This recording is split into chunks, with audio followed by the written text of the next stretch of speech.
Russia needs a strong state power and must have it. But I am not calling for totalitarianism.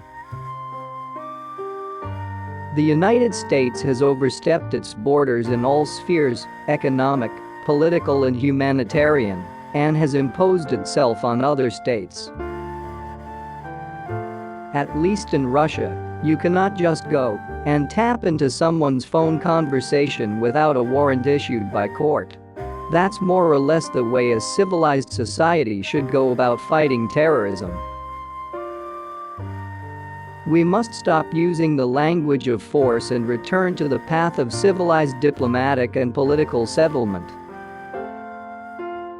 A figure who receives money from abroad for his political work and thus serves some foreign interest cannot be a politician in Russia. Our aims are absolutely clear. They are a high living standard in the country and a secure, free and comfortable life. It is extremely dangerous to encourage people to see themselves as exceptional, whatever the motivation. The transfer of power is always a test of the constitutional system, a test of its strength. The strengthening of our statehood is, at times, deliberately interpreted as authoritarianism. The worst thing for a politician is to try and cling to power by every possible means and focus only on that. Why does the world dislike Russia? I do not think that we are unloved or considered to be ignorant. I think it's fine when the mayor of the biggest city in Russia consults the president. Russia will not soon become, if it ever becomes, a second copy of the United States or England, where liberal values have deep historic roots. There are big countries and small countries, rich and poor, those with long democratic traditions, and those still finding their way to democracy. In the 20th century, the Soviet Union made the state's role absolute. In the long run, this made the Soviet economy totally uncompetitive. This lesson cost us dearly. I am sure nobody wants to see it repeated. Spying has always gone on since ancient times. My notion of the KGB came from romantic spy stories. I was a pure and utterly successful product of Soviet patriotic education. I love soccer. Journalism, as concerns collecting information, differs little if at all from intelligence work. In my judgment, a journalist's job is very interesting. Europeans are really dying out. The task of the government is not only to pour honey into a cup, but sometimes to give bitter medicine. The point of conservatism is not that it prevents movement forward and upward, but that it prevents movement backward and downward, into chaotic darkness and a return to a primitive state. Nobody should have any illusion about the possibility of gaining military superiority over Russia. We will never allow this to happen. Even during the years of the Cold War, the intense confrontation between the Soviet Union and the United States, we always avoided any direct clash between our civilians and, most certainly, between our military. I have always loved and avidly read the novels of Jack London, Jules Verne and Ernest Hemingway. The characters depicted in their books, who are brave and resourceful people embarking on exciting adventures, definitely shaped my inner self and nourished my love for the outdoors. NATO was built to counteract the Soviet Union in its day and time. At this point, there is no threat coming from the Soviet Union, because there is no Soviet Union anymore.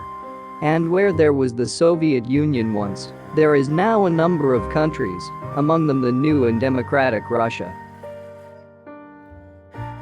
No one wants the United Nations to suffer the fate of the League of Nations, which collapsed because it lacked real leverage.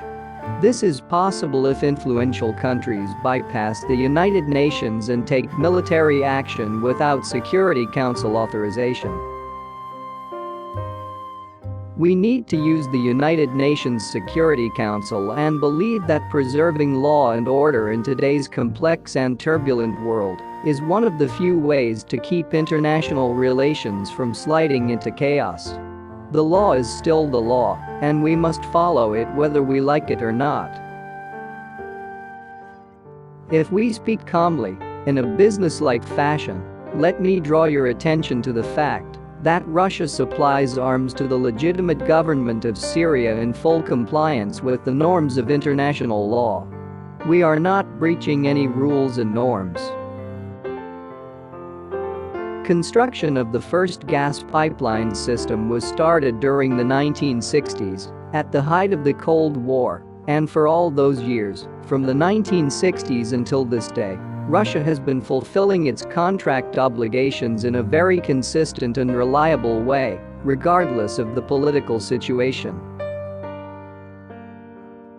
The Declaration on Strategic Partnership between India and Russia signed in October 2000 became a truly historic step. The developments in the first decade of the 21st century confirmed that it was a particularly significant and timely step. The Chechnya problem is a centuries-old problem. The thing is that today, fundamentalists and terrorists are exploiting those centuries-old problems to accomplish their own objectives that have nothing to do whatsoever with the interests of Chechnya. I read papers, try to watch news programs on television, but, as a rule, recorded. During the day I have no time for that, so I watch something taped.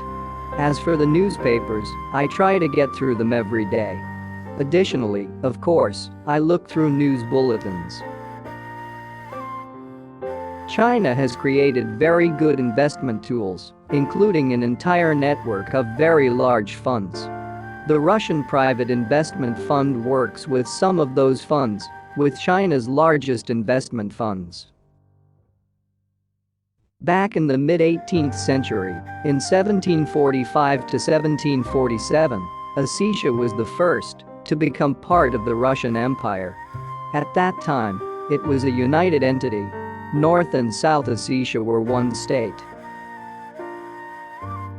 The Russian parliament has condemned the Molotov-Ribbentrop Pact.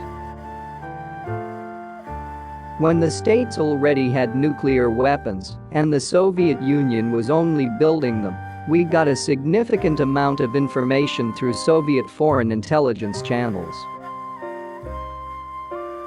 In almost any country, probably in Russia in particular, it's fashionable to criticize people in power.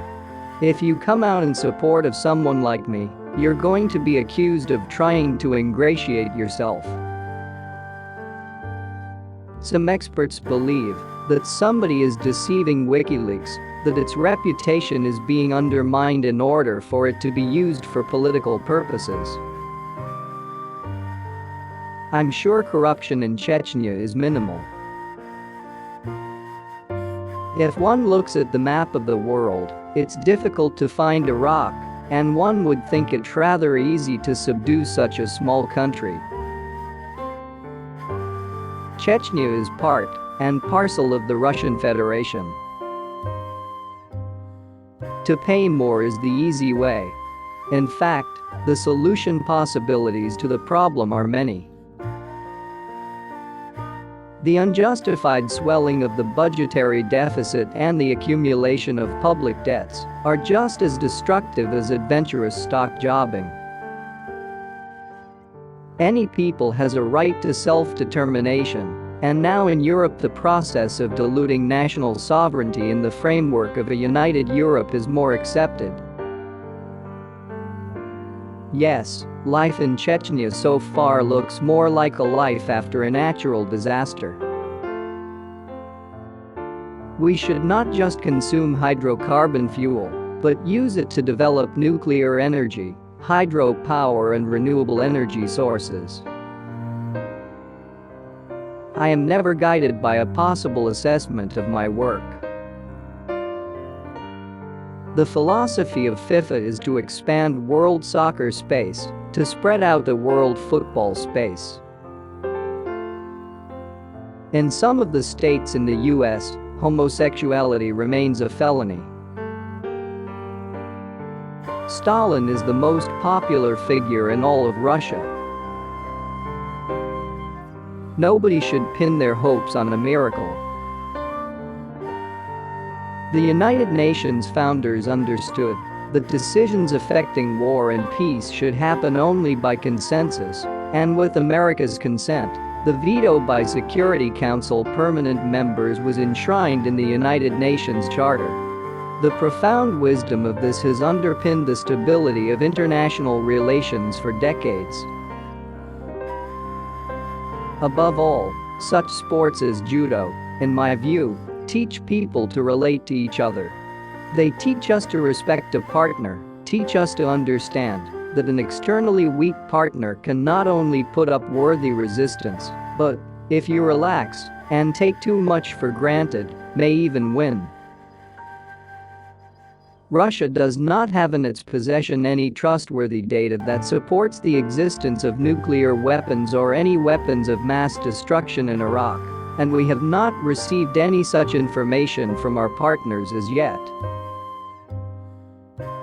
In 1995, Russia virtually gave Chechnya de facto statehood and independence even though, de jure, it didn't recognize Chechnya as an independent state.